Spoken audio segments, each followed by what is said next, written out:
Good morning. It is 9:58, and this is Barbara from the Department of Medicaid Services, and I'm still clearing the waiting room.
So it is 10 a.m. Again, this is Barbara from DMS, and I still have a lot more people in the waiting room.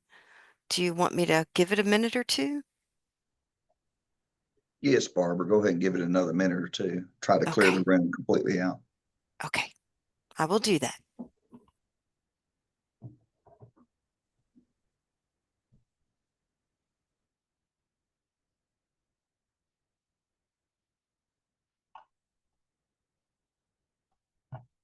Good morning.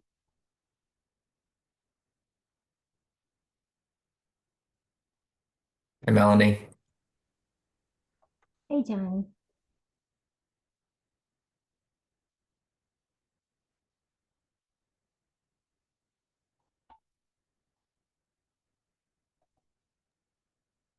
We're still clearing the waiting room out right now, so we'll get started here in just a minute or two.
Okay, this is Barbara again from DMS. It is 10:02, and the waiting room is clear.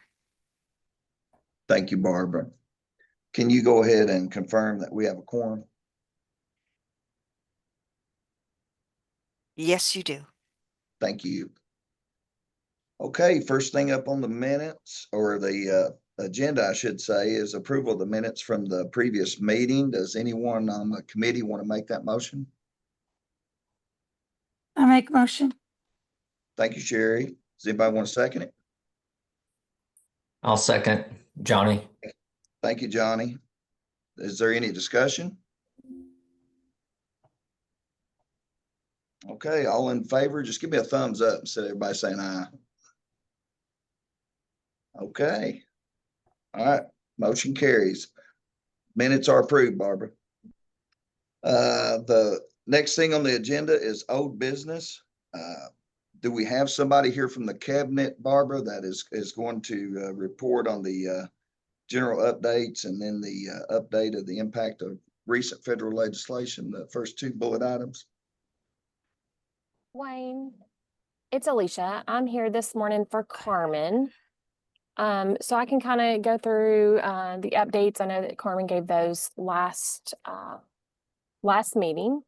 And so I know that she had previously talked about Model 2 and HCB being approved in July. HCB did take effect on 8/1, and Model 2, the new application approval, is set to take effect on 10/1. And then she had mentioned the HCBS welcome packet previously. Just wanted to let you all know we had planned hopefully to have that out the end of September, October-ish.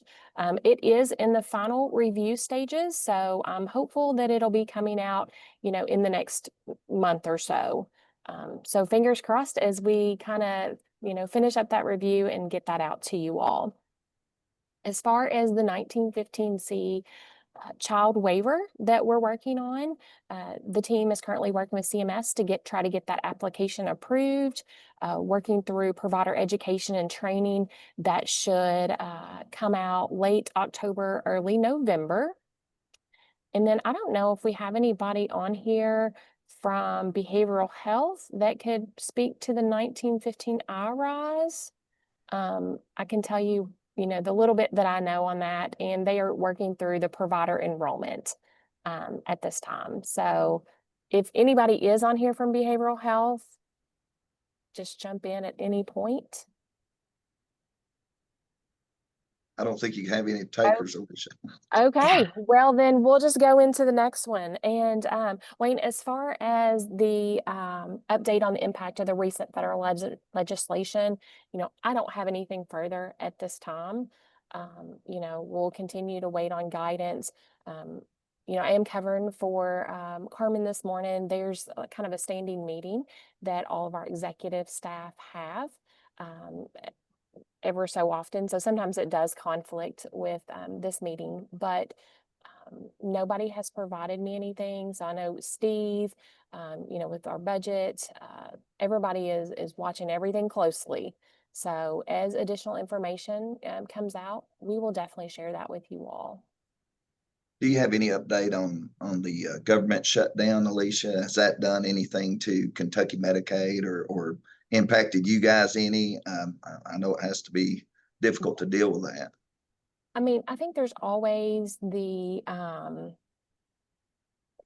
fear from even us that maybe things could be a little bit slower on getting responses from CMS. But, to date, I have not personally had any slowness. I mean, we're still trucking right along with all of our projects. And, I think I even saw an email maybe from CMS, that was questions back to our team on the child waiver. So not experienced any slowdown at this point, but I don't want to say that it hasn't affected Medicaid somehow. Okay. Does any committee members have any questions for Alicia on those updates? Do you see any hands that I'm not seeing, Barbara? Oh, Amy's got one. Amy. Yeah, Amy I know, does. Amy. I knew Amy would ask me a question. Well, I actually just wanted to add something on top of what Alicia just said about the shutdown. CMS also issued a letter maybe a week or two ago, just noting that they have sufficient funds to fund Medicare and Medicaid payments through the first quarter of the government fiscal year, which began October 1st. So through the end of calendar year 2025. So all the experts out there aren't really expecting the government shutdown to even last that long, but there's sufficient money to fund Medicare and Medicaid. And then Alicia, I don't want to put you on the spot. So if you don't know any details, totally understand. There was a letter that came out yesterday about EVV. I wondered if you could touch on that a little bit. And if you can't, again, totally understand. It wasn't on the agenda, so I get it. No, that's okay. So I'll start, and I might have April on here that can kind of chime in. But EVV has been a federal requirement, right? And they have expected us to be capturing and making sure that all the 6 elements are in place, being captured, and going through that process. So my understanding is recently we have just now started like the pay-in list. I don't know, you all, some providers are probably very familiar with that through other, you know, it seemed like it used to be a lot back in my other area of where I worked, but pay-in list. So it kind of lets you know errors that right now, this is the way that you can monitor that. But come, I believe, January the 1st, that those errors, you know, if it's not going through the system, then you aren't going to get paid for those claims. So there has to be, you know, a PA for that visit that for them to match up and to get that reimbursement. So right now it's kind of like, you know, we've talked about this for a long time, like, hey, this is coming, this is coming. And what we thought would be helpful is to allow providers to see, hey, these are my errors. And so, you know, because we have to have KPI reporting to the federal government, and we need to get that where it needs to be. And I don't know, I will say if April's on here and she wants to add anything, or if I got anything wrong, definitely please correct me on that. So yeah, I'll just add to that. So today, currently, the only real difference is for that visit to be paid, there has to be a visit with the claim. So if you submit a claim today without the EV visit, it's going to pay in list. Moving forward, after January 1st of 2026, if that visit is not in the system, that claim is not going to pay. This is one of our KPI reporting measures that goes to CMS. And we have already implemented this for the home health care services, which included home health through the MCOs, private duty nursing, and also Model 2 waiver providers as of January 1st of 2025. And we've had very little issues with that. So it's just ensuring that for every claim paid that requires an ED visit, that visit is there in the therapy aggregator. So there is additional town halls for upcoming for providers to attend where they can ask Q&A with therapy. The next one is Thursday at 2:30, this Thursday, October the 9th. And then there is a monthly series up through January for any questions that providers may need to ask. And those trainings will also be recorded.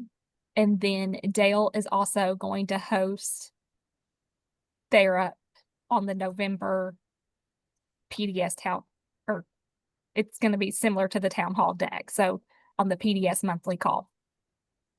So is there any additional questions that we can answer related to the upcoming additions to EBB?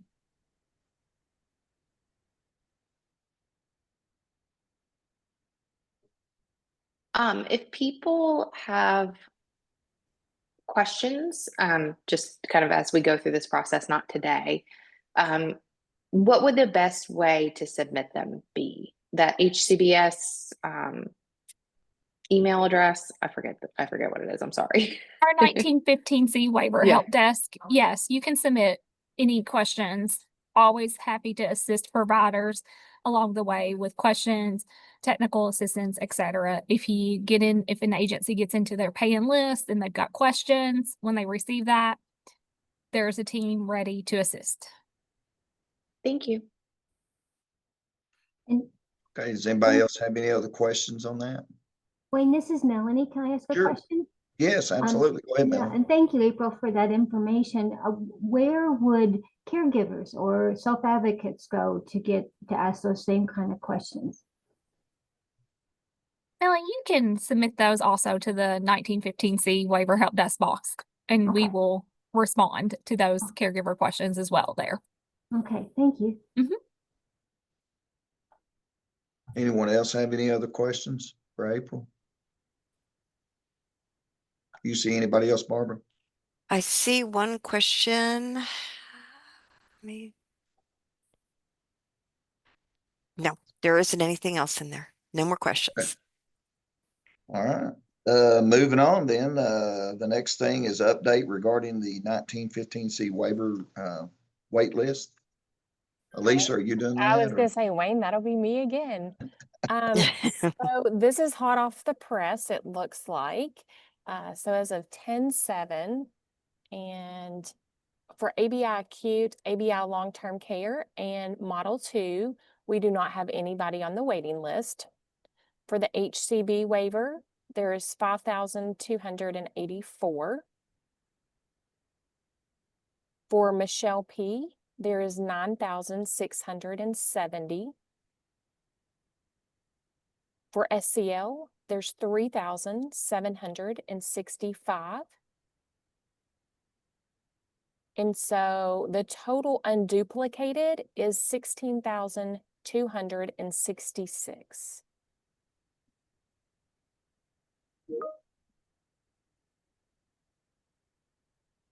Okay, does anybody have any questions over the waiting list numbers?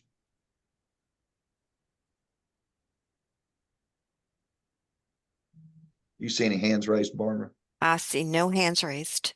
Okay, thank you. Mhm. Okay, PDS services, are you doing that also? Actually, I have Marnie Mountain Joy with the Department for Aging and Independent Living that I believe will be providing the updates for this one. Okay, great. Yes, thank you. So we have 71 case management agencies to provide PDS services across the Commonwealth. That's 4 additional new ones since I reported this to the last meeting. There's 8 agencies that are in queue to be reviewed, and we have 803 individuals who are on the PDS interest list. Okay, does anybody have any questions, Marnie, while we have her on here? Can you repeat the interest list number? Sure, 803. Thank you.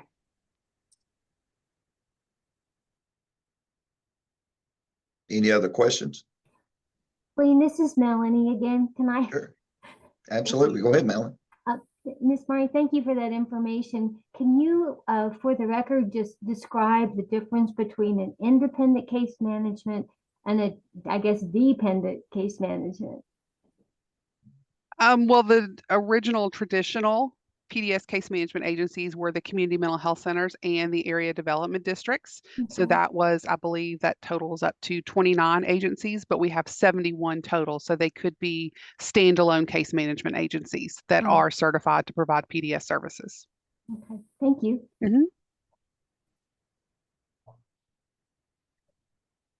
Any other questions? And there are no questions in the chat box. Thank you. Involuntary termination summary report. Is Elizabeth doing that? I am. Yes. Good morning, everyone. Hey, So as of yesterday, we had a total number of involuntarys in the last year for all services was 57. Residential services only was 40. Of the total involuntary terminations in the last 6 months for all services, there were 32.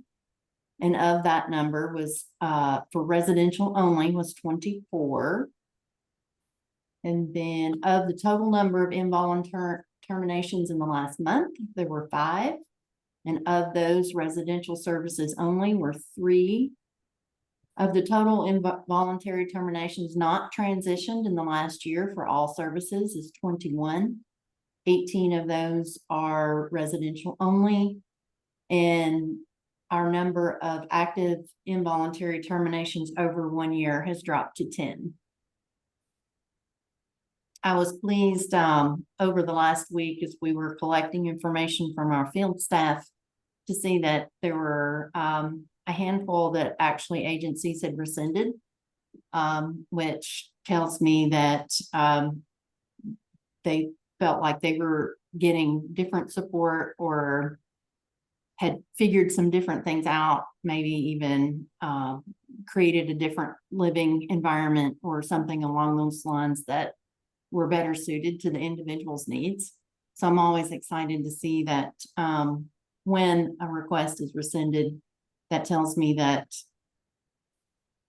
they figured out a way to continue to support that person, and that person, most importantly, would not have to be relocated.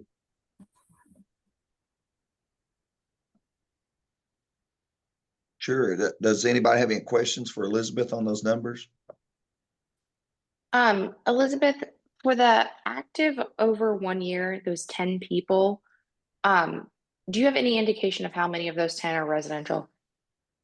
I don't, but I certainly can get that. I don't, yeah, I was just wondering for my own purposes.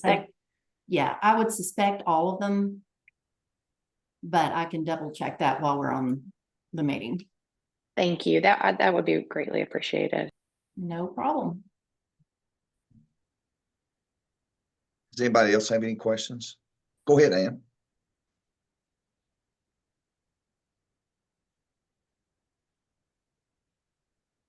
I think you're still muted, Ann. I said thank you to everybody first. I was wondering, the 18 residential who were not transitioned. Yeah. Can we find out, is it possible to find out what their disability diagnosis is?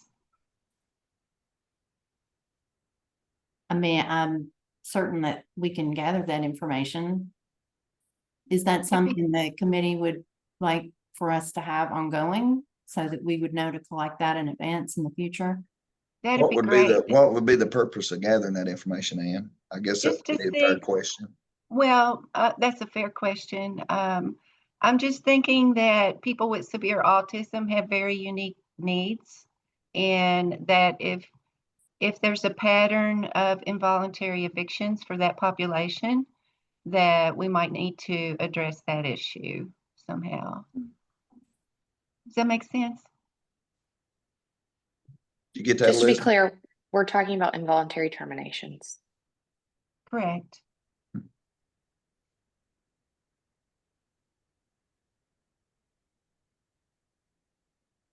Does anybody else have any other questions?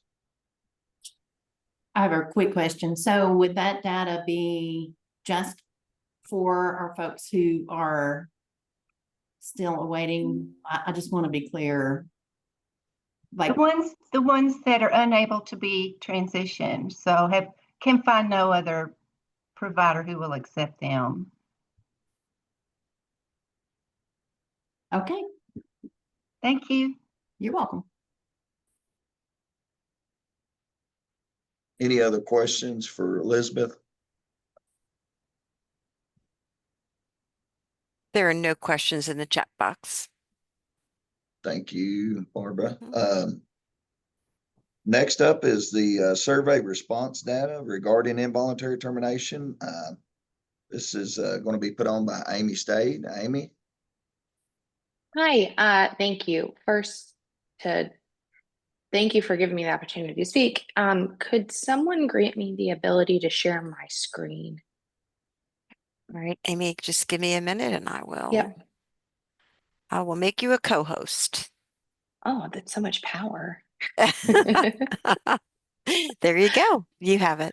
And let me Okay, stop thank you so much. I'm going to stop sharing my screen. Okay. Thank you. Hold on just a second. Okay, can everyone see that? Yes. Okay, good. Thank you so much. And thank you again for allowing me to speak. Just to remind everyone where we started, because I know that not everyone gets to tune into all of these TAC meetings, and this is something that that the IDD TAC has been working on for well over 5 years. So some of us may have forgotten a little bit of the history. But again, the IDD TAC has been working on the issue of involuntary termination of a service. And I really want to be very specific the language we use here. We're talking about involuntary termination of a service, not the termination of someone's waiver, not evictions, involuntary termination of a service. And while typically we are talking about a residential service, this process applies to every waiver service an individual receives. So if, for example, someone's receiving a nutrition service and that nutritionist really firmly believes that that individual's needs exceed what they're able to provide, that nutritionist would be able to also utilize the involuntary termination of a service process. So it applies to all services. Again, we've been working on the IDD TAC, has been working on this issue for at least 5 years, probably longer, but I can only talk about at least 5 years. Earlier this year, the IDD TAC submitted recommendations based upon that 5 years of work to the MAC, which then submitted that information to Medicaid. And Kentucky Medicaid responded with a letter. And in that letter, Kentucky Medicaid said that it supported the implementation of structured and consistent timeframes for a structured and consistent 60-day timeframe for involuntary terminations. In that response, Medicaid requested that the IDD TAC gather critical information to help inform Medicaid's policy decisions related to this. So I just want to be really clear. Medicaid asked that the IDD TAC gather information, submit ideas related to the information. But again, just so everyone knows, this IDD TAC has absolutely no ability to form policy. The MAC does not form policy. We discuss things and submit those ideas to Medicaid so that it can consider them as it considers changes to any policy, not just this policy. So Medicaid asked that the IDD TAC look at a few areas as we consider this, the involuntary termination policies. They asked that the IDD TAC talk about exceptions for critical safety concerns. So to develop a proposed criteria that would allow for expedited termination in cases where continued support would present a verified and immediate threat to the individual or others. Define transition planning requirements, meaning that providers require that providers submit a transition plan detailing interim supports, referral efforts, and coordination with case management during the 60-day involuntary termination of a service process.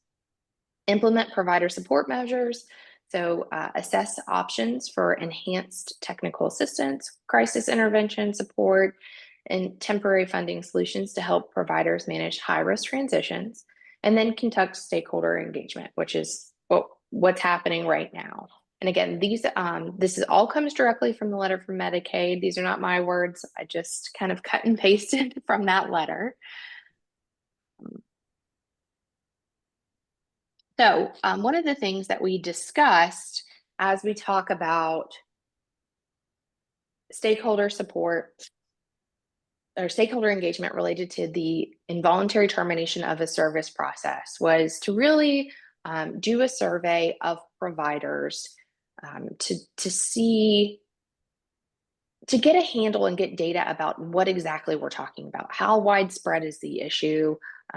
What is the impact? Things like that. And that's kind of where I come in.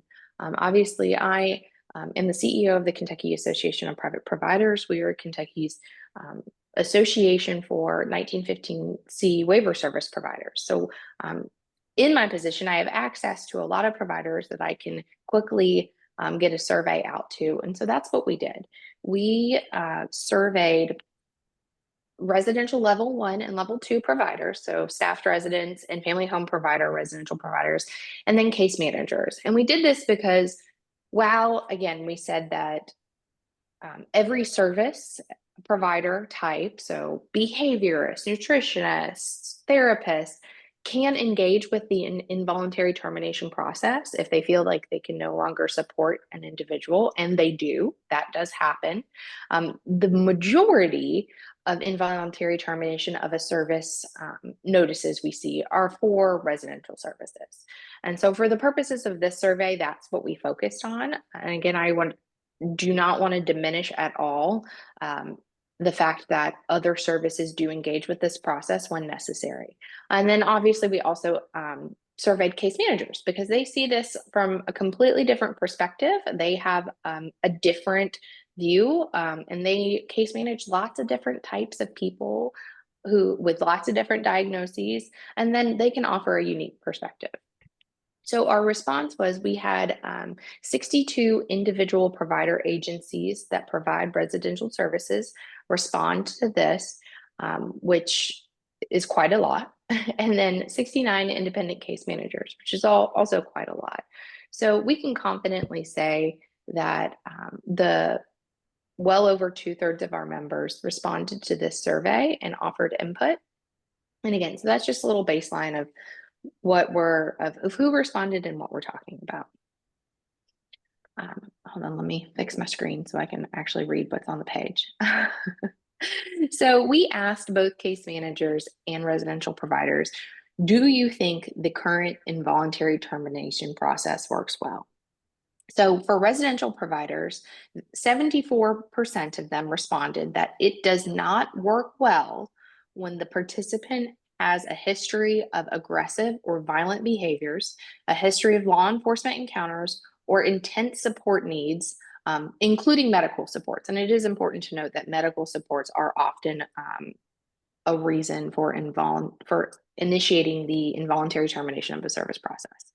25% of residential providers said it never works well. That process never works well. Case managers, 85% said that it does not work well when that participant has that history of aggressive or violent behaviors, etc. 13% of case managers said that it never works well. And then one case manager, just one, said that it works well all the time. So I'm glad that they believe that it does work well all the time. Then we decided to ask both residential providers and case managers if they'd ever, residential providers, if they'd ever had to issue an involuntary termination notice, and then case managers, if they'd ever case managed someone, if they'd ever had someone on their case roll that had received an involuntary termination of the service notice. So 90% of residential providers have issued an involuntary termination notice. 10%, about 10%, I'll round sometimes in this conversation, about 10% have not. In case managers, 72% have case managed someone who has received a notice of involuntary termination of a service from a residential 1 or residential 2 provider, and about 28% have not. We asked residential providers on a scale of 1 to 10, how much strain does the current involuntary termination of a service policy place on an agency when an individual remains after that initial 30-day period?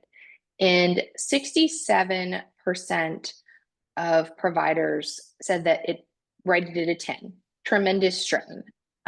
So that's obviously not great. No provider rated it under a 6. So that's not great. That's not really where we want to be.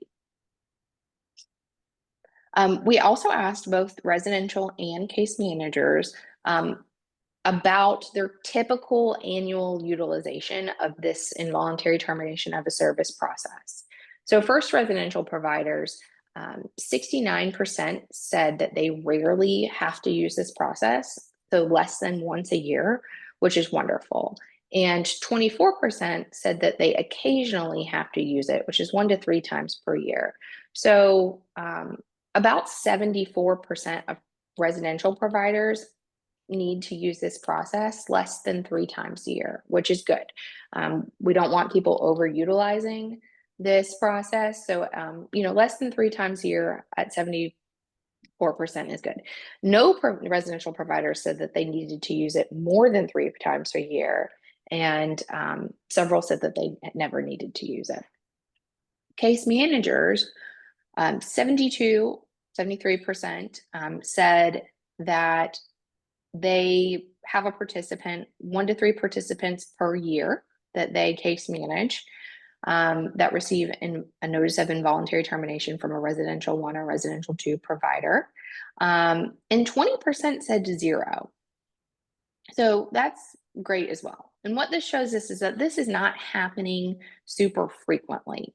And we don't want it happening super frequently. And so this is kind of in line with, ideas and beliefs that we had about how much it was being utilized, but it's good to see the data behind it. We asked case managers what, in their view, what they saw the most common reason for involuntary termination notices. Again, when we're talking about residential service was. Overwhelmingly, 57% said behavioral challenges. 23%, and this was a select all that applied question, so you didn't have to just select one reason. 23% said safety concerns for the participant or others. That other could be participants' roommates, staff, etc. 4% said lack of appropriate staffing or resources at the provider agency. And a lot of times that can have to do with medical needs. The provider agency doesn't have, for example, someone who is able to issue sliding scale insulin, things like that, G-tubes, things like that. 3% said the participants' medical needs, again, what we just talked about. And then 13% kind of selected everything. A mix of all of these things was all of the above.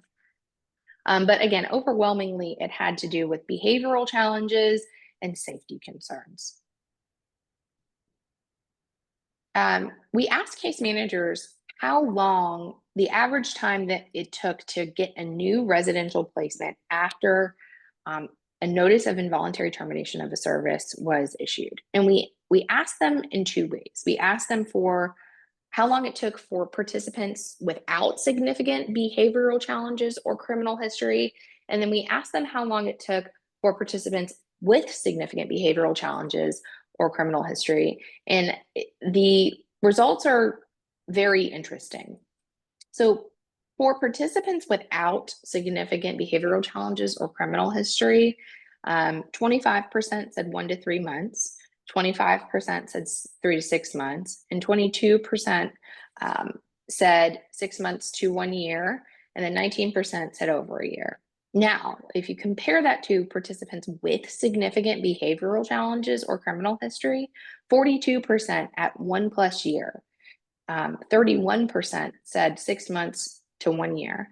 So when you compare these, it is very clear that participants with significant behavioral challenges or criminal history on average take much longer to find a new residential placement. Again, this is something that we suspected and that we kind of anecdotally knew, but it's very interesting to see the data comparison on this issue. We asked residential providers and case managers, and this one is very interesting, about their willingness to accept a referral for a participant with intense supports needs if a true 60-day period of involuntary termination of a service was enforced. Overwhelmingly, nearly 100%, 97% of residential providers said yes, they would absolutely accept someone. Now, what's interesting is that case managers are a little bit more skeptical, and they said that only 70% of them said that they believed that a residential provider would be willing to do this. And this is really interesting because residential providers are saying, yes, we would do this, we would do this. And case managers, I think are a little bit more skeptical, but I think this really demonstrates, again, something we anecdotally hear about a lot is lots of misunderstanding on person-centered teams between members of the team. and not just quite not understanding where each other are coming from on how these teams operate. And I think this is a data point that just really does indicate the lack of understanding sometimes on person-centered teams, just different perspectives and how that can create tension in person-centered teams sometimes. But this one was definitely some interesting results. We asked residential providers what this was again, one of those select all that apply questions, what challenges they faced in finding alternative placements after issuing that involuntary termination of a service notice. And so 98% said one of the biggest challenges was just finding another willing or available provider. 77% said difficulty matching the participant needs with available services. 55% said insufficient funding for alternative placements. And then 63% said participant or family resistance, which was very interesting. So we asked the same question to case managers. Again, this is a select all that would apply question. 90% said lack of willing or available providers. 64% said difficulty matching participant needs. 44% said funding for alternative placement. And then 26% said participant or family resistance. We also asked both residential providers and case managers, what resources would be most beneficial to them to help manage the needs of an individual after an involuntary termination of a service notice has been issued. Both residential providers and case managers overwhelmingly said active involvement from state officials, 79% and 81%. And I think that this indicates that they really would like to see individuals from the cabinet, whether that be, DDID or Medicaid. We didn't ask specifically what department, we just kind of asked generally, to see them be more hands-on with this process to help. They also noted 73% of residential providers and 64% of case managers, financial assistance for extended support services, whether that be crisis, things like that, but definitely more funding for those things, which wouldn't we all like to give more funding for those things if we could just find the money. Residential providers said 71% said dedicated case management for transition planning. And that would be, like a third party that comes in and really helps everybody involved manage the situation, whether that be someone from the state or a type of case management that's just dedicated to these kinds of unique situations with someone who has very intense support needs. Case managers said, 64% of case managers said increased access to crisis services. 58% of residential providers said increased access to crisis services. And then, 90% of case managers wanted additional professional development and training from, Medicaid, from the cabinet, on identifying alternative placement resources. And they asked that this be ongoing because obviously resources and things like that do change, new things become available, but they did ask for ongoing professional development or training on those items.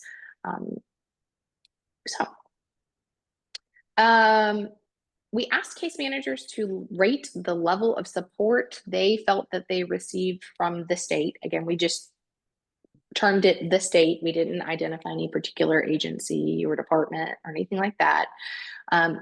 During the involuntary termination process, 40% of them said zero support. And again, this is on a scale of 1 to 5, 5 being just unlimited, overwhelming support. 29% rated it a 2, and 24% rated it a 3, which would be, medium support. Okay, so we have more survey results, but they've they start to go into a slightly different topic. So those are just the general survey results about the general and voluntary termination process. Again, referring back to the letter, the Cabinet for Health and Family Services also talked about creating criteria for critical safety concerns. So emergency situations, to create criteria for emergency situations in which, the 60-day time period would not suffice. This was a critical area, a truly emergent situation. So we also had survey questions kind of addressing that topic area. Where we ask, so our task again was, the cabinet very specifically said, develop criteria that would allow for the expedited termination in cases where continued support would present a verified and immediate threat to the individual or others. So we asked residential providers and case managers, but first I'll talk about the residential providers, what criteria that they would consider warranting expedited termination. So prior to the termination within that 60 days, before that 60 days expired. 95% said that, again, this was a select all that apply kind of question. 95% said injuries have occurred to the individual's roommate, or staff supporting the individual since the termination notice was issued. 96% said the individual supported has exhibited sustained criminal behavior. 90% said the provider is unable to maintain hire trained staff who are willing to work in a residential setting with the participant exhibiting severe behavioral challenges. 85% said the individual is demonstrating consistent and or increasing aggression towards staff or others without any effective behavioral modifications. And 89% said the individual supported is destructive and causes excessive property damage.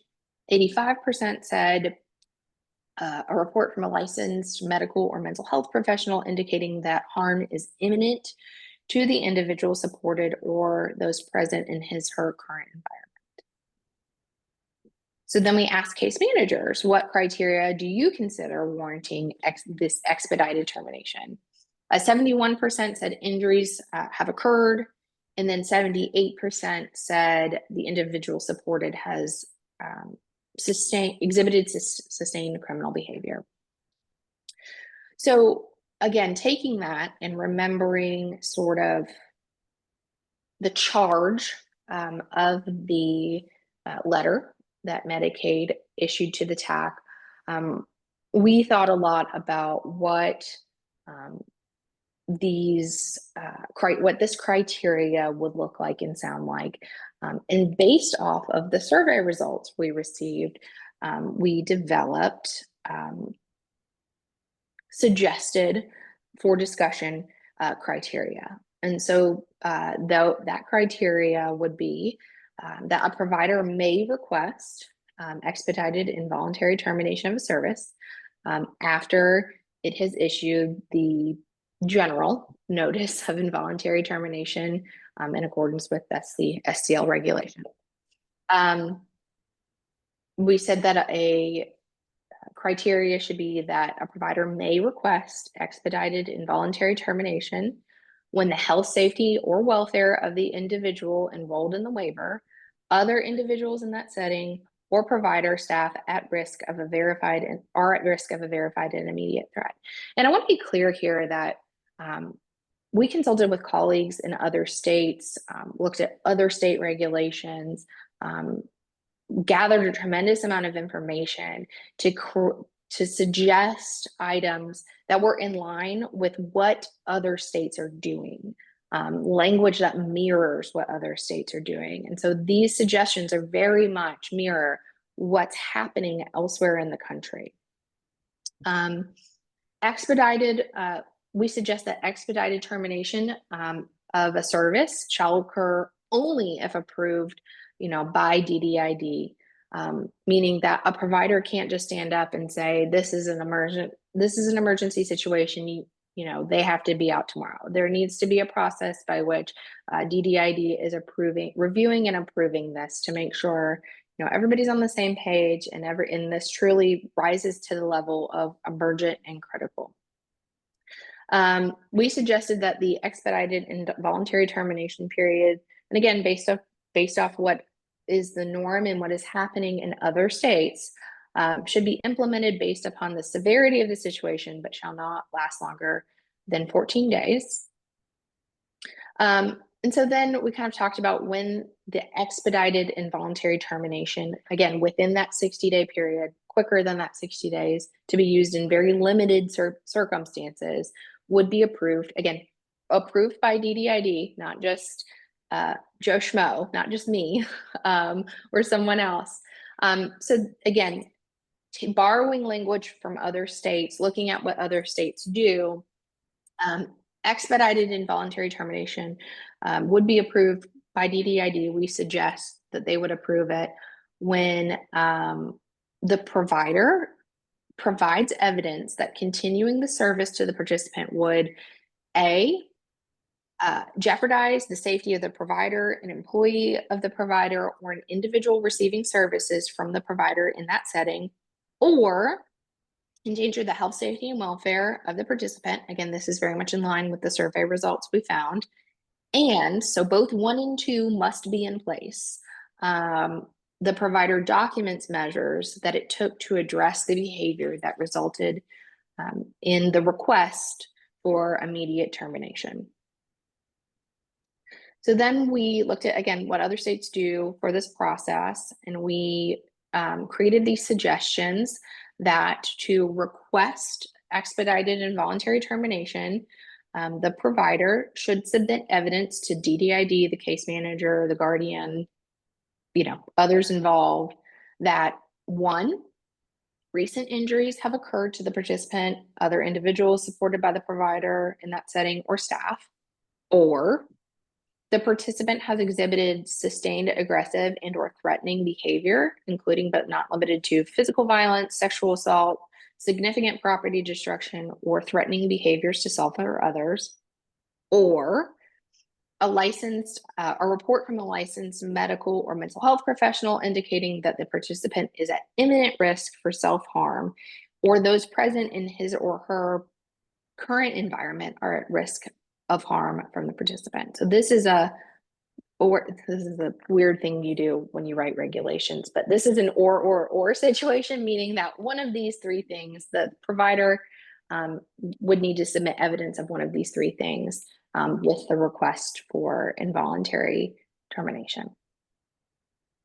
So this is more of kind of, we went a little above and beyond here, but this is more about the process of requesting the expedited involuntary termination. So within 1 business day of receiving the request, this is again in line with what other states are doing. The request for the expedited involuntary termination, we would suggest that the case manager convene a meeting to talk about that request. And that meeting should include the individual, importantly, a designated DDID staff member so that they can be apprised of what's happening, as they will be the one that we suggest who approves such requests. The provider, obviously, who is requesting this expedited process, the guardian, and then, you know, other members of the team, other relevant members of the team. Within 1 business day following that team meeting, a DDID person, designated staff person, shall approve or deny the provider's request for immediate and voluntary termination. And again, we're talking about this process moves quickly because we're talking about a process that should be used in very extreme, very limited situations. This should not be utilized often. Again, we're talking about extreme and limited situations. And given the severity under which providers should be, you know, utilizing this based upon what happens in other states, it would definitely require a quick turnaround and response time, because again, it would be a truly dangerous situation. And then if denied, a provider may resubmit additional information for consideration, you know, at a later date if another situation arises or comes up. And if denied, then the typical involuntary termination process of 60 days would just continue and move forward just like normal.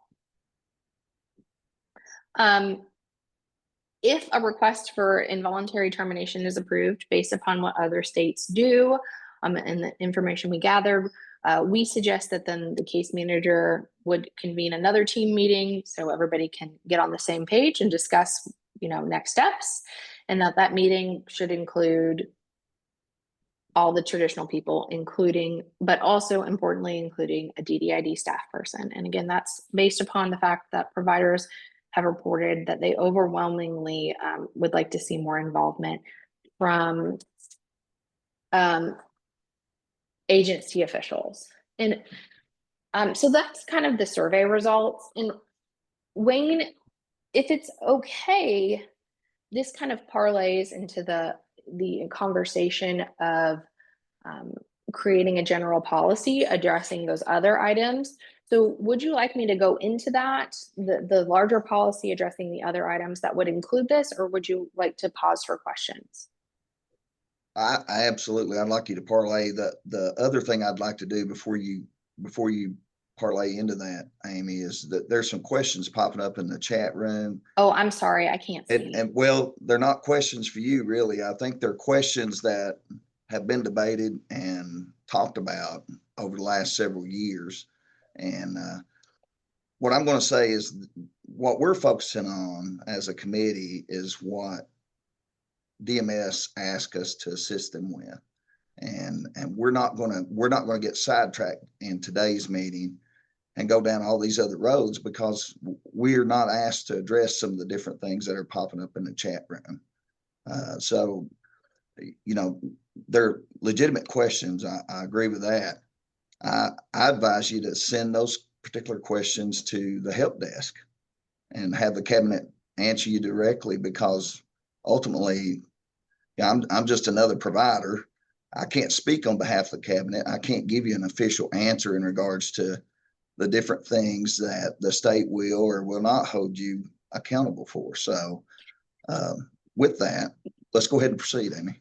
Yeah, and I just, again, to add to what Wayne said, the letter from DMS to the TAC, charging the TAC to develop very specific items. And one of those items was not figure out the solution to the problem we all know exists, which is there is not a level of a service, between a staffed residence or a family home provider and an ICF that exists. That is a little bit, higher level of needs support for someone who needs that. That doesn't exist in Kentucky.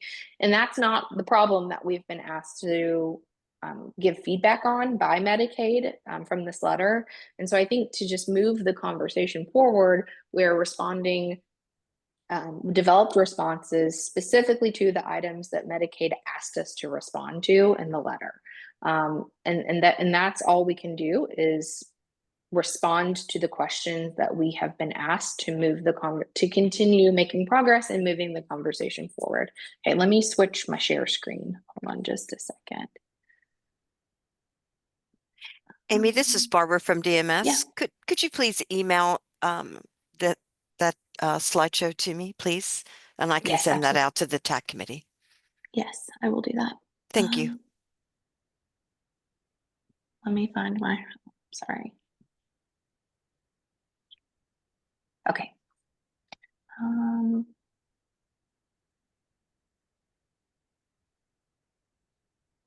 Okay, can everyone see that?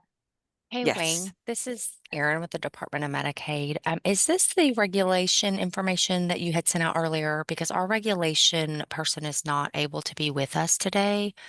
Yeah. Also, everything you share in the public meeting, we have to post online. And Yeah. I'm curious about some of the confusion it may cause. So we'll just have to make sure when this is shared that it's noted that this is TAC driven. This is not something official from DMS. Sure. Yeah. And I Absolutely, Aaron. Yes. Just to address that real quick, just so everybody understands that's on this call, this is not official. This is for our discussion among committee members.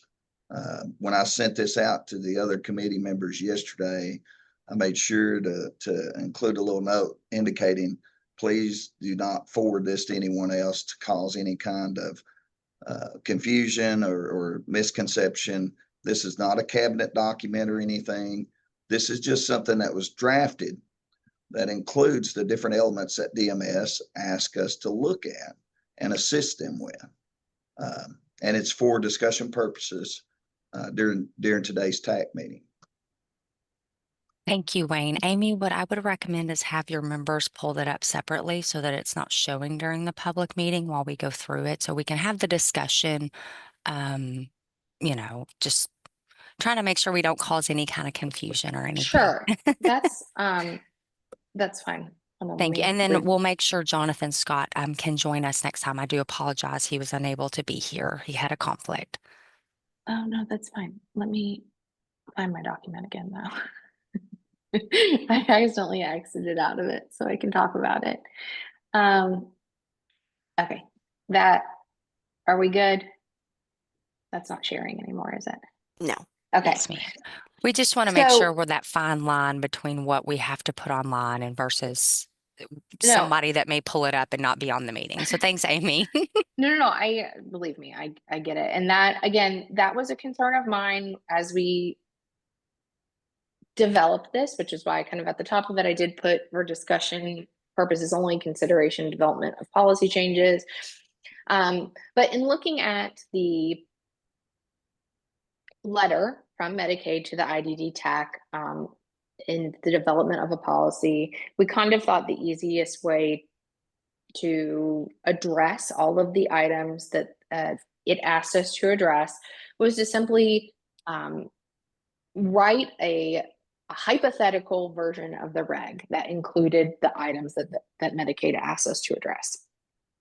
So some of the things that we suggested Medicaid take a look at as it develops a policy related to involuntary termination, which is one, in the letter, Medicaid did agree that they would put in, did agree that a 60-day time period, that the involuntary termination of a service should be implemented in a person-centered manner, but shall not last longer than 60 calendar days, which was agreed to in that letter. We do believe that that should be in a policy or regulation moving forward.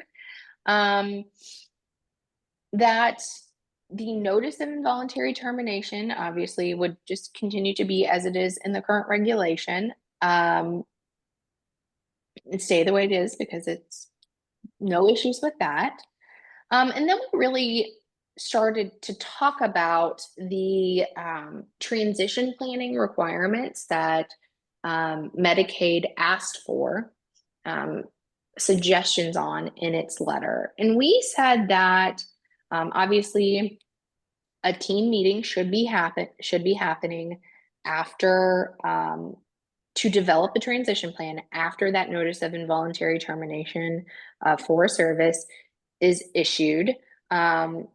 And that we, again, based upon the survey results, believe that a designated DBH DID staff person should participate in that transition planning team meeting that should take place after the notice of involuntary termination of a service is issued. So again, to specifically address what was requested in the letter, which is transition planning requirements, during that meeting, we suggest that the team this is taken directly from what several other states require in their regulations for transition planning of waiver services in these specific situations.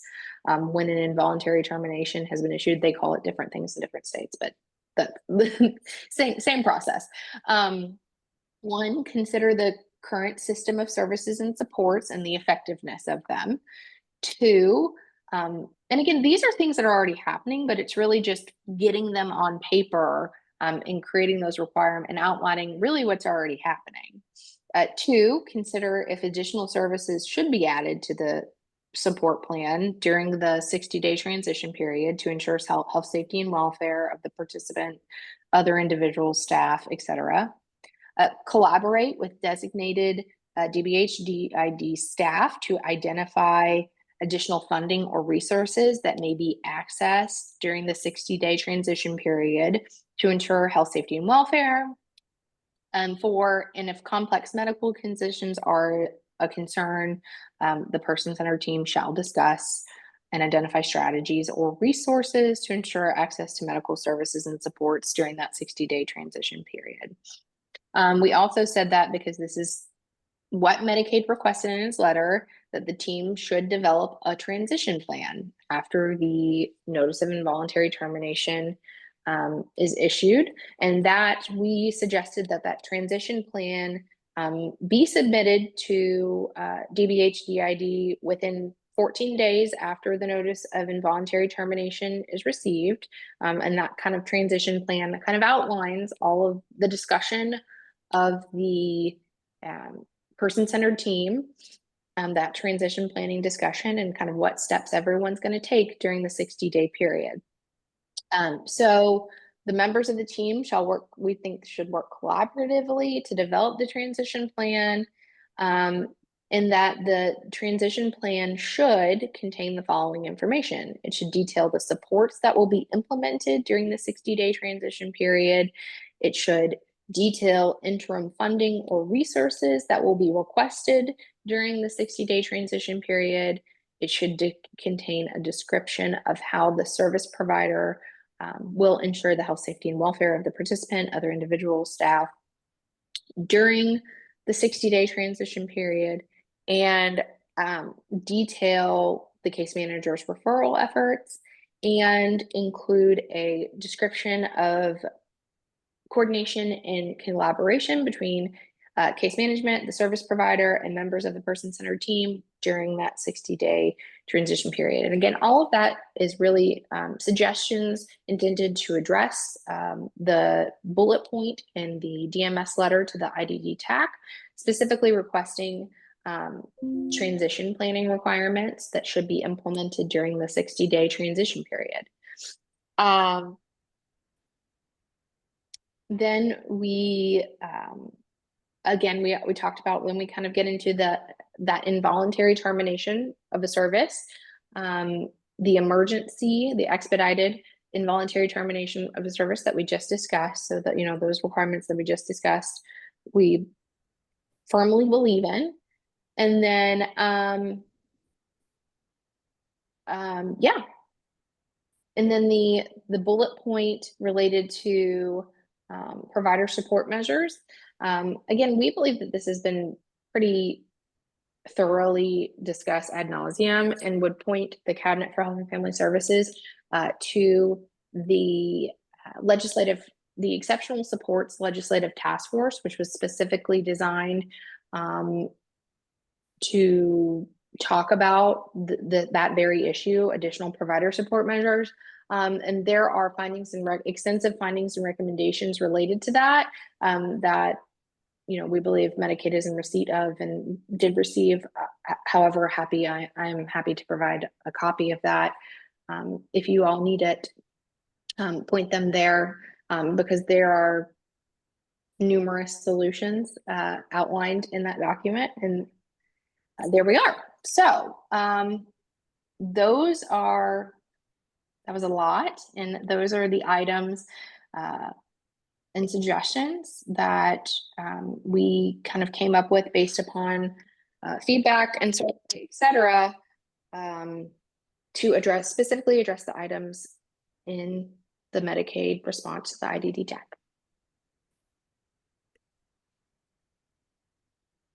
So Amy, this is Barbara, and Ann Jeanette Pierce would like a copy, please.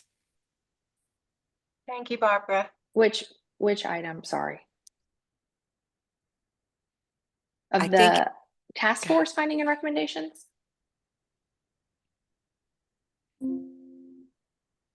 I The believe exceptional supports? you're muted, Ann.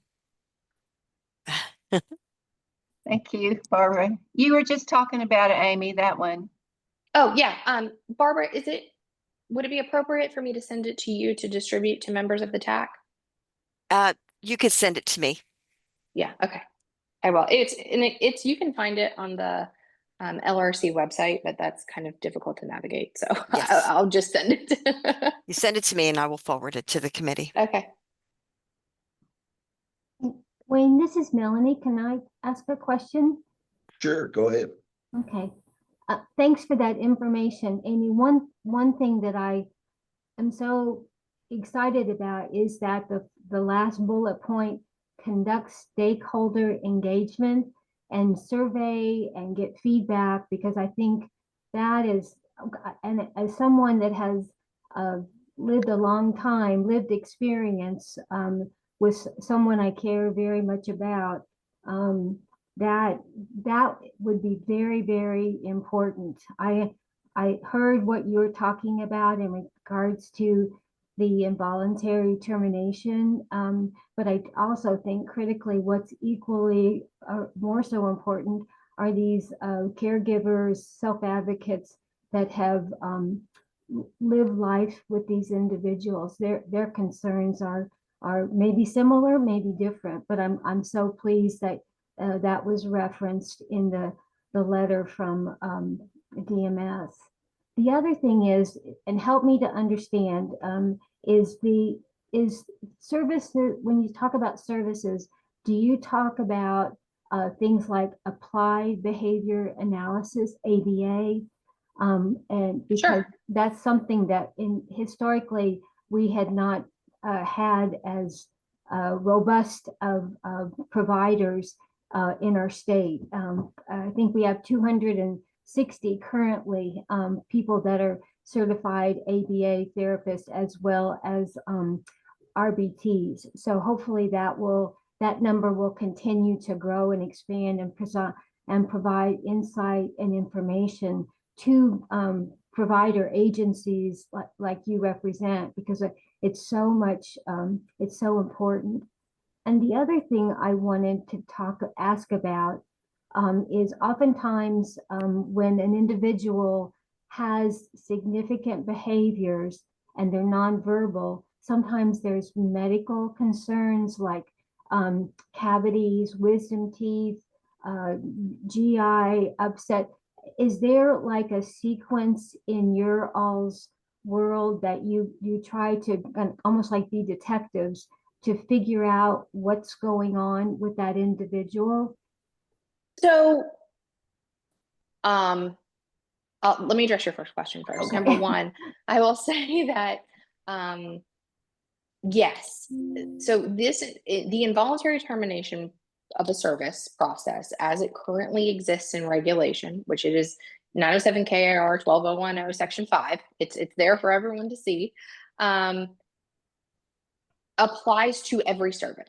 So if a provider of any service feels like the needs of the individual far exceed what they can provide, or if they're failing to meet those needs, they would issue a notice of involuntary termination in line with the current reg.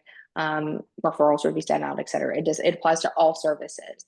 And really that is important because, you know, just for example, like a doctor, like a cancer doctor who says, your case has gotten much too complicated for me. I need to refer you to someone else who has more expertise. It's important that we allow providers to do this too, to wave the white flag and say, this is above my ability, right? And so, yes, it would apply to behavior supports is the service within the waiver that you're referencing for, for ABA, et cetera. But yes, it would apply to that behavior support services. And I do agree, it's a great service and would love to see expansion of that service and more providers out there and more providers getting into it. I think that would be wonderful. To your second question, talking about kind of that investigative process or the teams, obviously, I'm not going to speak on behalf of every single provider because every team operates differently. And they do that because we have the person-centered planning process and the needs of that individual from team to team are very different, right? And the individual drives the team. And so every team operates very differently. But I will say is that, number one, teams do an amazing job of exhausting all resources. And we do thankfully have very specialized medical options available for people with disabilities. Shout out Lee Specialty Clinic, they're wonderful. But additionally, I think that some of the transition planning requirements that we have suggested be put into regulation, these things are really already happening, right? But in case they're not, like obviously we all know of situations where a team might fail to do their job. It's certainly happened before, and I'm not going to pretend like it hasn't. And so I think that putting some of these transition planning requirements, in place in regulation, like we've suggested, really solidifies what everyone is supposed to be doing, and really, kind of outlines, the minimum, of what everyone should be talking about and what things we could be thinking about. And I also think that adding and requiring the participation from that DBH DID staff person in that team, not all team meetings, but just the team meeting when we're talking about involuntary termination of a service, can really benefit the teams, because oftentimes those cabinet staff people may know of a resource that just became available, something brand new that the teams might even not be aware of yet or hadn't considered, and be able to interject and say, oh, what about this? And so that's why we really feel like that participation, when we talk about involuntary termination of a service, is so critical and important, because oftentimes people in the cabinet can have that thing in the back of their head that they don't even realize is necessarily there, that gets triggered by that team conversation. And that's why we think that participation is so critical. Does that answer your question? Yes, and I think it's so incredibly important to have a continuum. I mean, because what happens, I think when you hear that language, involuntary termination, I think the angst that goes to my heart is that that's going to be something that's jumped on at the very beginning, as opposed to really investigating a whole range of options and what's actually happening in that individual situation, as well as competency and training needs of staff, because we're all kind of in this journey. I mean, I'm always attending professional development kinds of things as a caregiver, because I know there's a lot I don't know, and I need to learn more. And so, but I think that comes up oftentimes when they see that term, even though the percentage of individuals that this is considered for is small. But it's kind of a scary situation. And it's almost like I wish we had kind of an intermediary step, before we got to involuntary termination. And maybe that's what you've tried to outline in your presentation, that all that be put in place. Well, I will interject and say that, anecdotally, we see, and I think by the numbers of involuntary terminations that we did in that survey that are issued per year, they're so low. Teams try everything in their power. I mean, teams frequently, if a new behavior arises or a new medical need, or, whatever the situation is arises, teams frequently, you can call a team meeting, anytime, come to the table to address adding additional services and things like that. And so I think that, it truly is, as it stands today, used as a last resort of we just cannot do this anymore. Because again, when we talk about service providers, I think sometimes people it can happen to take a skeptical view, things like that. And that's just the nature of the world we live in. When we talk about caregivers and service providers, no matter the setting, they truly, there are some residential providers who have supported people for 25 years, 20 years. And if it comes a day that they have to say, we can't support this person anymore, that's not an easy choice. And I'm sure any provider on this call would be able to talk about that with more authority than I can. But, you're absolutely right that no one should be doing this frequently. And and I think the numbers indicate that it's not, and especially given with the involuntary termination summary report that Elizabeth was talking about earlier, you know, providers are often, we see them rescind that because they do finally find that solution, and the team works really hard and they do find that solution and they rescind it. And I think that's wonderful. You know, that's wonderful. So we are seeing that happen. I just don't, you know, thankfully, we do have that involuntary termination summary report from the cabinet now. So we can actually get, you know, data about that happening, because it's not something that you'd hear about frequently before then. And now we're, you know, we're talking about it. So I think that's great, shedding light that that is happening. My reason for commenting is not to villainize anybody. Oh Because gosh, I think know, we I need know. to, we're in this together, and we, you know, my life experience is unique to my life experience with my loved one, but I think that there's such wisdom, and I guess I would advocate for there to be a stakeholder engagement group, you know, that's pulled together, because I think they do provide insight to the whole issue and challenges. You know, I think that I've learned so much from other caregivers that just happen to be a little further down the road, you know, with their loved one than me. And I think maybe that might be something to consider in the future. I don't know, but you know, I wish there was a way that we could figure this out for what's best for the individual, because obviously you want them to have a quality of life that's a positive quality of life, right? I mean, that would be my prayer.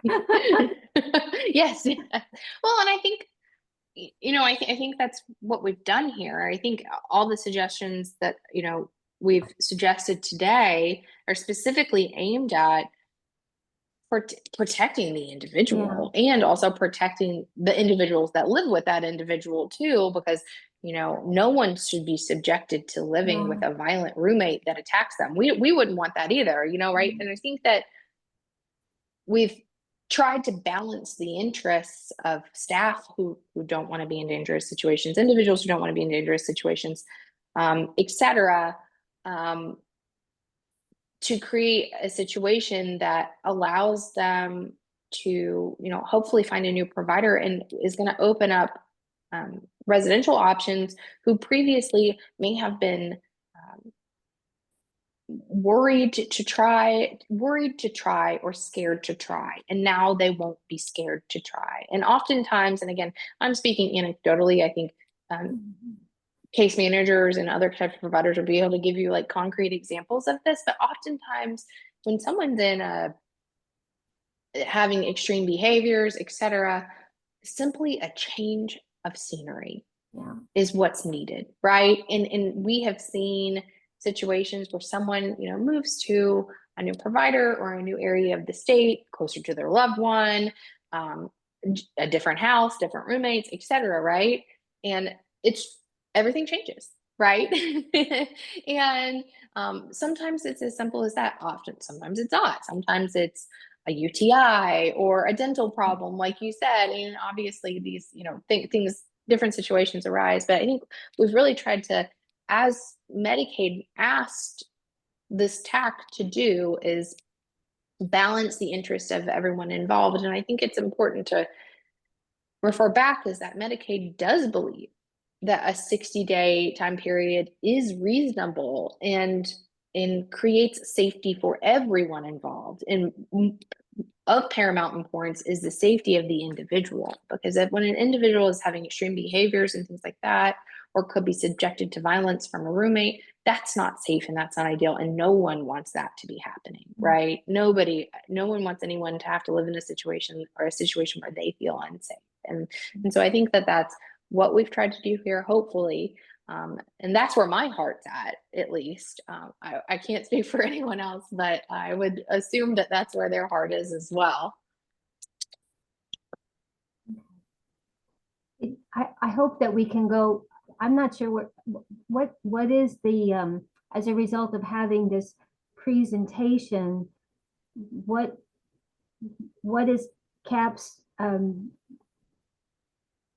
So what we would love to see is, again, to be clear, the IDD TAC cannot make policy, Right, it cannot right. make changes, etc. But we would love the TAC to agree to just forward this information to Medicaid, to the MAC, and then the MAC can forward it to Medicaid. We have to forward it to the MAC first, just procedurally, so that the MAC can submit it to Medicaid, so that just simply so that it can consider it, right? That's all we want, is we want the information to be sent to Medicaid through the MAC so that it can consider it. And the key with doing this procedurally is that anything sent to Medicaid from the MAC, Medicaid has to issue a response to. And that's what we want, right? We want Medicaid to consider it and respond as it moves forward with developing a process and a criteria and making changes. And that's all we want. We just want Medicaid to be able to consider the information and respond. And they may respond, this is stupid. They may respond, this is silly. I don't know how they're going to respond, but I think all we want is to forward the information so that Medicaid can talk about it and respond. That's what we're looking for. Do you have any other questions, Melanie? You know me too well, Wayne. Well, I think Well, I noticed you didn't mute yourself, so I'm thinking I know. something else is coming. No, and my first response is to, I hear what you're saying. I don't want to be dismissive of that, but I also really, I think that the timing of all this, we probably need to have a chance to review and look through the information and maybe bring this up in the December meeting, because I think that's, we got the information just recently, but I also just feel it's very important to make sure that we have like the conduct stakeholder engagement. How do we get feedback, from individuals that are guardians, whatever you want to call them, that have loved ones that are in the residential facilities that are, have had experience with that. I'd love to be able to hear insights from those folks as well. Well, this is a public meeting, and I would say that you represent a group of people. Your seat on the TAC, you represent a group of people, right? Like, everybody who is a member of the TAC is fulfilling a role, and that role is outlined in the statute, right? And so, you represent a group of people for whom seat you sit in, just like Wayne does and all the other members of the TAC. But this is a public meeting, and this in and of itself is stakeholder feedback, just like, Johnny, I'm sorry, I'm just looking at who's on my screen right now, Yeah. represents a group of people, etc. Anne has raised her hand. Hold on. You're Are you done, muted. Melanie? I want to make sure Okay. Melanie I'll is mute done myself. before we move. I don't want to move on, but before you're done. Okay, she's done. Go ahead, Ann. Thank you, Wayne. She might have more questions. I just wanted to address this issue. And I think just the same as there was a survey of providers and case managers, that it would be I agree with Melanie, it's a good idea to do a survey of stakeholders. I think that's what she's trying to say. I fully understand. I don't have the ability to survey stakeholders. That's not who I represent. I think, again, there are others on this call who fill seats that are specifically aimed at representing stakeholders. But I have no ability to do that. When the cabinet could, in full transparency, have that ability, they could do surveys and so forth. Yeah, we're not asking you to do that, Amy. Yeah. We realize that. You've done a good job surveying what you did. But but yeah, I think we need to do that. Also, I agree with Melanie that we need time to look at this proposal before it gets forwarded. This is first I've seen it, so. Well, I emailed it yesterday. You should have seen it for a day at least. I did not, I must have been mistakenly been left off that email. I have a 2 pages of questions about this so far, so Well, I'm happy to answer what I can. I'm here. I'm going to ask one of them, but the others, I really need time to look this over and so that family members with lived experience will have time to add to what you've written. But I do have a question that bothers me that I would like to ask you that I think maybe you can answer as CEO of CAB. And that is, why do residential providers, and I guess case managers for that matter, not realize that their individual or participant can't be served within the trial time period? I'm not sure. Oh, you mean like when a residential provider goes on a visit? No, there's a trial time period. Well, Isn't not there? really. So, when There's a not? referral is sent out, a individual is when we're talking about a residential placement. When a referral is sent out, often an individual will go on an overnight visit, or a 24-hour visit. That's kind of generally the extent of it. Sometimes a weekend, but generally it's an overnight. And oftentimes significant behaviors will emerge 6 months later, a year later. They do not emerge in that day or that setting. Or a medical issue will emerge that was not known at the time of the initial overnight visit. And, that's a conversation that we can have. We can talk about trial periods. And certainly this TAC had talked about it extensively about 5 years ago, and making changes to that. But I think it's impossible to anticipate a behavior or a change. And honestly, people change, people evolve. Is 6 months into being served by someone, a new situation can arise, some sort of trauma, whether that be, a new situation, a behavior can emerge, a medical emergency can happen. It's impossible to predict for a provider to say in a 24-hour visit that, yes, I am going to be able to serve this person forever. And nothing's ever going to change with that individual. And I'm always going to be able to meet their needs. I think that's just an impossible thing to ask of a provider. Well, I misunderstood. I've had a couple of case managers tell me that there's like a 3-month trial period. So That's I not guess true. Oh, okay. Thank you, Amy. I'd point you to the regulation. That's not there. That's not true. That's not how it works. Okay. Thank you, Amy. You're welcome. Any other questions? I do have, I guess a comment more than anything, but I think DMS, or is it CMS or DMS? I get them mixed up. Which one's the state? DMS, DMS. Department of Medicaid Services. Thank you. DMS. I've got to remember that. I think when they ask for a transition plan, the word transition to me means from one place to another. So I think they are asking for somewhere to go. What would we recommend that to look like? And it could be several things.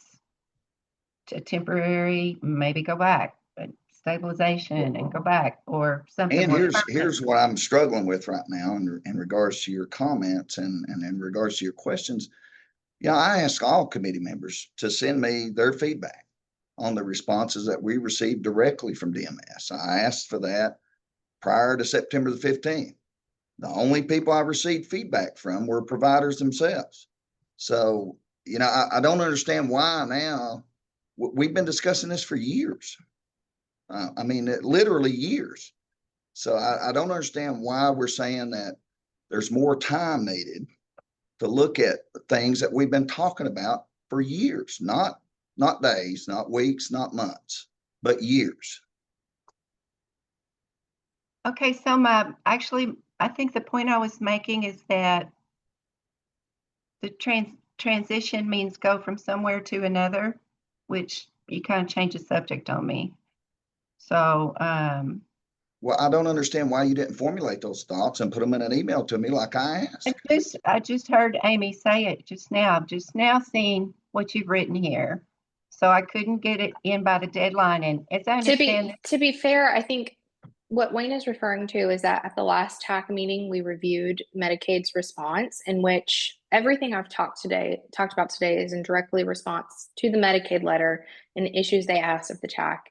At the last TAC meeting, Wayne asked all TAC members to submit feedback based on those items that were outlined in the DMS response, which again we talked about at the last TAC meeting. And I'm not Wayne, so I don't know, but he says that he did receive, feedback, obviously from me, but from several other providers, and I think maybe a member of the TAC. I'm not sure.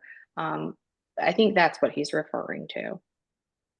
right. And so we're still not talking about transitioning to somewhere. Well, because the transition requirements were a very specific bullet point in the DMS letter. And so that's kind of what we're talking about here. And when we're talking about the transition period, yes, it is one place to another, but until you have that second place identified, you need to create a plan to support someone while we're waiting to identify that second provider as well. I think that's a really important piece of this.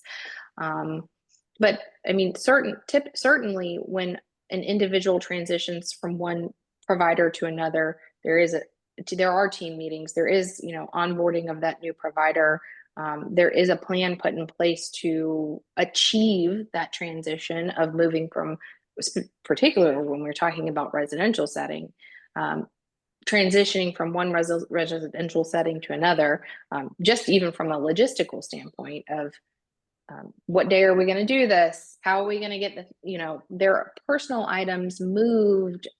When does the individual want to move? Things like that. Okay, so I just think that needs to be part of our response. I don't think this response is ready to go. But y'all did it. I can see you worked very hard on it. Okay, thank you, Ann. Johnny's had his hand up for some time. Go ahead, Johnny. All right. Thank you, Wayne. Just a couple of comments. Thank you, Amy, for all the great information from the provider survey. I think, one good thing or piece of good news is that involuntary terminations are rare. I think we know that, and the data proves that. So that's a good thing. So I think probably close to 15,000 people in the two IDD waivers, Michelle P. and SCL combined. And out of those 15,000 people, we're talking about just a very small number of people who get, a notice of involuntary termination. And then of that number, only 10 are still looking for a solution or a place to transition to after more than a year. So I think that's good. It is rare and it should be rare. And I think the transition requirements laid out are good, and the seeking more involvement from state officials is good. I think Amy pointed out, oftentimes they're the first to know about new resources in our state and what may be coming online soon that may be able to benefit a person. So I think that's a good recommendation as well. Amy, one thing you mentioned that I would like to emphasize is that we don't have that extra level of care that's needed beyond waiver, but is short of, institutional care. kind of a crisis system, a crisis response that can help in some of these extreme situations. So, I think we need that. We've needed it for a long time. And then, we won't solve that here, and I don't expect it to be in the proposed regulation, but something to discuss with Medicaid is, after 60 days or on the 60th day, after involuntary termination notice has been given and the transition plan worked through, if there still is no willing and available provider, then what? So, uh, again, that would be rare, I think, but we do have at least 10 people that would affect right now, the 10 folks who have been over a year looking for, uh, a resolution to their support situation. So rare, but it does happen. So I think we need to, figure out collectively with, providers, stakeholders, advocates, family members, Medicaid, what could be a solution on that 60th day if there's no, available apparent, new provider for this person. So those are my comments. And anyway, really good presentation. And I think this is a tough issue to solve. I think every state in the country struggles with it. And I know collectively we just want to do, what's best for everyone involved, but especially the person receiving the services. So applaud everybody for, their commitment to doing that and for all the effort everyone's putting into it. So thanks. And Johnny, just to speak directly to those comments, which I obviously very much appreciate, I will be distributing the findings from the legislative task force that spent an entire interim just talking about that very, very, very issue. And I think there's some really excellent solutions in there. And I think that, this is an issue everybody on this call is aware of. Medicaid knows it, the cabinet knows it, we all know it. And again, that's why I would love to just point back to the solutions from that interim task force, where there was tremendous stakeholder feedback, parent involvement, provider involvement. I think the DD Council participated. I can't remember. It was so many years ago, but there was so much involvement from all of the parties who truly want a solution. And again, so would really that I will email that out and make sure everybody gets a copy of all the TAC members get a copy of that. But for anyone interested, you can go on the LRC website and find those task force findings and recommendations. I believe they're from the interim of 2020 or 2021. I get the years blur. So yeah. But it's called the Exceptional Supports Waiver Service Task Force for everybody involved.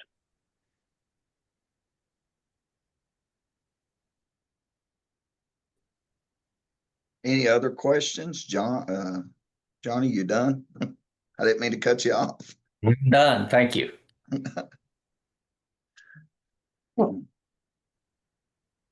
And again, I just want to stress that the IDD TAC does not create policy.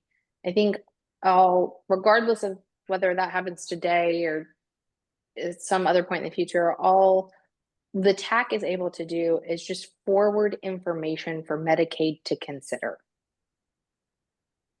That's it. Thank you for saying that, Amy. It saves me from saying it. Any other questions regarding the information Amy presented on?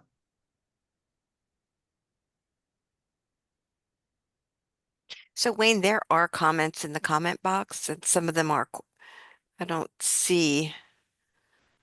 Yeah, most of them are, as I've indicated, it's really taken us off the path of what the meeting was about today. I do want to say that Elizabeth Markle did respond and say that out of the 10 involuntary terminations over 1 year, 1 is for day training and 9 are residential, for anyone not looking at that chat box.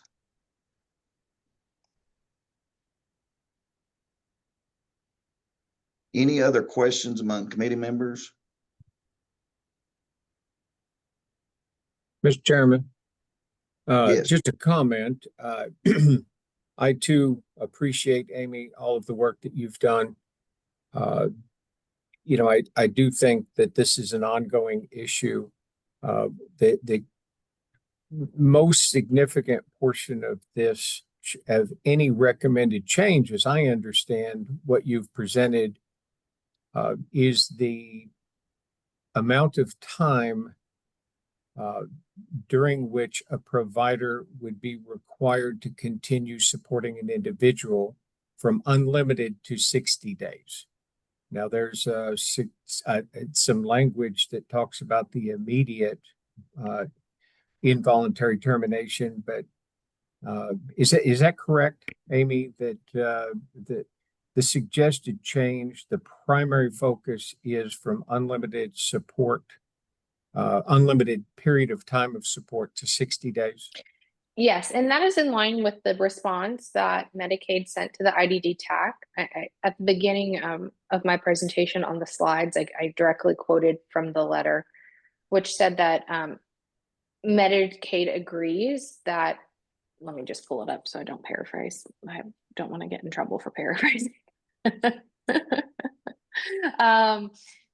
DMS noted that it, quote, supported the implementation of a structured and consistent 60-day time frame for involuntary terminations, period, and then asked for additional information that it should include in its policy as it works to develop and implement a structured and consistent 60-day time frame. And the things that the feedback it asked for as it works to develop that 60-day time period policy was the exceptions for critical safety concerns. So that would be the expedited termination process that we discussed, the transition planning requirements that we discussed, provider support measures, which we discussed and we feel like are outlined in the legislature's exceptional supports task force finding recommendations, and then stakeholder engagement, which we are currently engaging in and have done elsewhere. Well, thank you for that confirmation, clarification, perhaps. Mr. Chair, this is in fact an issue that we have dealt with and many providers across the state have dealt with for quite some time. I think given the fact that we are an advisory group, not a policy-making group, it is my opinion that this moves the ball forward. And I certainly think that the cabinet and DMS will, in fact, take opportunities to engage in input as the process would move forward. And so that said, I do like the document that has been put forward. And I would like to make a motion that the Intellectual and Developmental Disabilities Technical Advisory Committee formally submit to the Medicaid Advisory Committee the proposed regulatory language regarding the involuntary termination of a waiver service as presented and discussed today in this IDD TAC meeting. The purpose of that motion is to request that the MAC consider this proposal for submission to the Cabinet for Health and Family Services so that the Cabinet can review, evaluate, and implement it as part of an ongoing assessment of potential changes to Kentucky's process for the involuntary termination of a waiver service.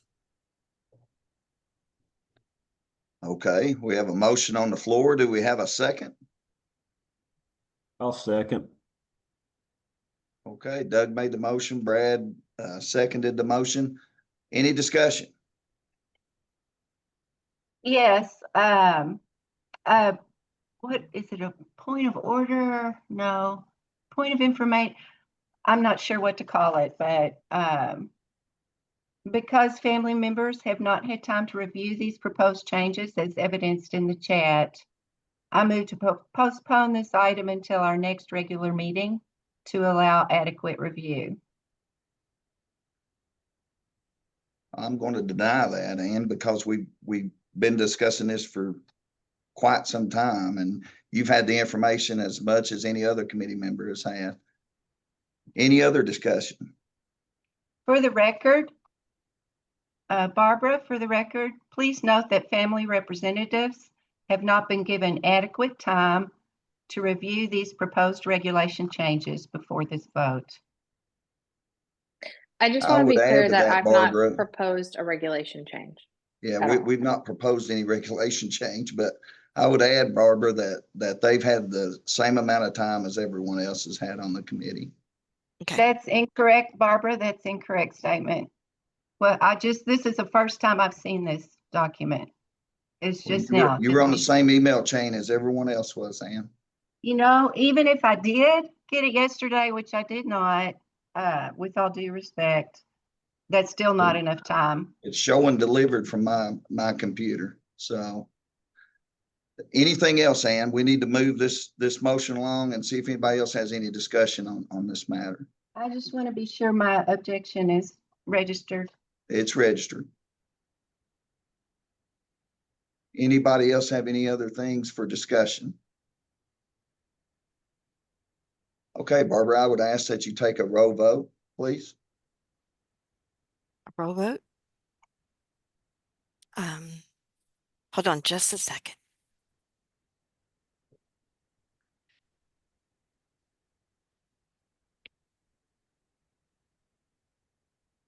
So we have currently Brad Schneider. I think that's the role of who's here today, correct, Wayne?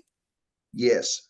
Okay, we have Brad Schneider, Melanie Tyner Wilson, Wayne Harvey, Johnny Calepes, Ann Pierce, Sherry Ellis Reeves, and Doug Hoyt. Can you start with Brad and just take a vote from each one of them as we go down through? It's either yes, no, or abstain, please. Okay. Brad, your Yes. vote? Yes. Melanie? No, I needing more information. Okay. Wayne? Yes. Johnny? I will vote yes, but I'd like to explain that or clarify that I think maybe part of the confusion it is just the fact that the information was presented in the form of regulations, the way regulations are typically written. To my understanding, that was just a format used to respond to the cabinet's request for information from the TAC.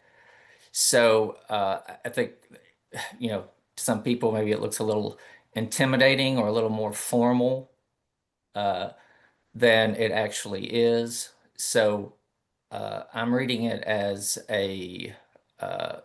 some information in response to the cabinet's letter. And so I'll vote yes in order to keep the dialogue and process going to help resolve this matter. I realize it's going to take a lot more input from stakeholders and providers and advocates and family members to get this resolved. But to move it forward, I will vote yes. Okay. So then Ann? You're muted, Ann.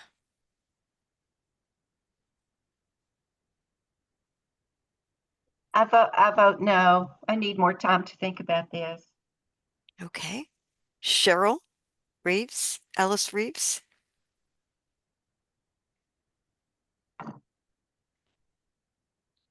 I don't know if she's muted. I don't see her on.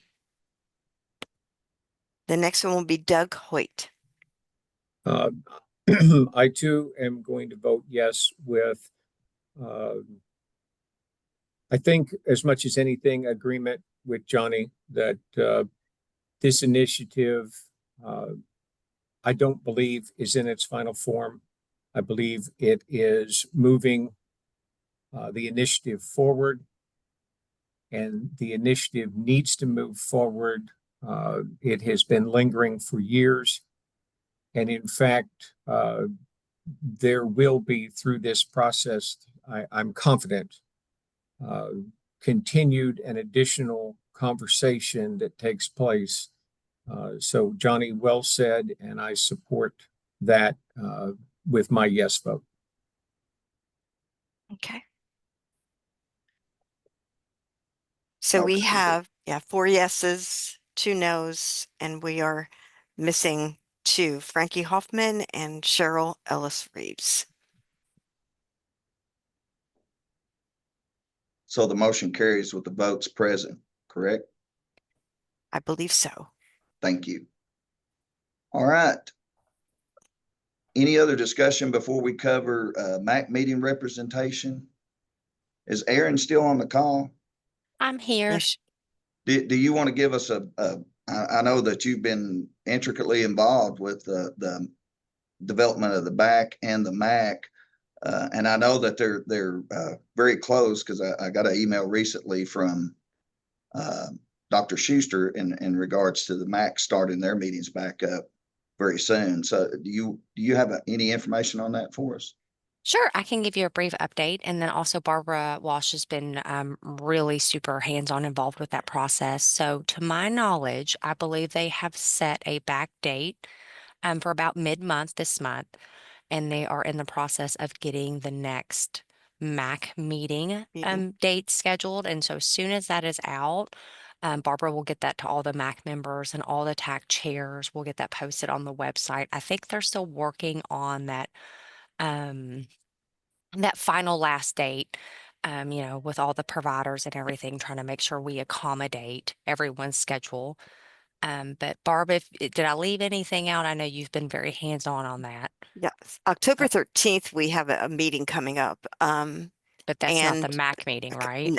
no, Okay. that's not the MAC meeting. It's the Yes. BAC meeting, but we will keep you posted. Okay, thank you. And as soon as I learn about the next MAC meeting, I do plan to attend and we'll present the recommendation that came out of this particular meeting. Our Okay. next meeting, Oh, sorry, Wayne. I was just going to say, since we did have a recommendation, if you want to go ahead and get that to Barbara in writing, she can go ahead and yes. get that all prepped and everything and ready for the next MAC member. And it looks like Ann also has her hand raised. Oh, thank you. I yeah. didn't see her. Go ahead, Ann. Thank you, Barbara. Thank you, Wayne. I'd like to make a motion that we ask DMS to make a budget request for more crisis centers. I have that noted. Thank you. Mm-hmm. So you want to make a motion for them to make a budget request out of this particular committee? Barbara, do they need that, or is that something you took care of? I think that is something I can bring back. Erin, I know that you're Hey, still on this call. Go I ahead. am. I'm here. It looks like someone dropped in the chat asking if we can make a budget request. That came from a I think it was Nora. no, it's right above Nora. A last name Allison. For some reason, I can't see the full name. Marie Allison. Yeah. So who is not a member of the TAC. So the public can't make recommendations based off the TAC. Now the TAC can take recommendations from the public to make recommendations. So if that's something you guys want to go ahead and recommend, if you want to discuss, but it was just dropped in the chat. Well, there's 4 minutes till noon here. Is there any way that you two ladies could just take that back as a question that was dropped in the chat and just mention it, and then maybe we could get some feedback on that during the next meeting? Absolutely. Barbara, can you add that to the DMS take back email, please? Yes, I have. I have it. Thank you. Go ahead. Can I offer feedback real quick, Wayne, on someone who works on budget requests frequently? Sure, go ahead. We were limited on time, is all I'm gonna Yes, say. just terming it as crisis centers. I think we need to be, if we're gonna make a motion eventually at some point, maybe today, maybe not. We need to be hyper specific about what kind of crisis services we're requesting funding for to achieve a specific goal. That is just my general recommendation. And my Okay. assumption would be maybe the type of funding needed, as not a budget person. Yes, yes, yes. Thank you, ladies. Next meeting date is December the 2nd, 2025, 10 o'clock via Zoom. Or actually December the 2nd, 2025.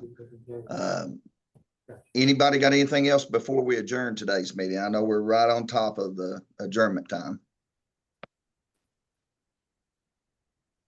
Okay. Thank you very much. We'll see you in December. Thank you, Wayne. Have a great day. Have a You great too. day.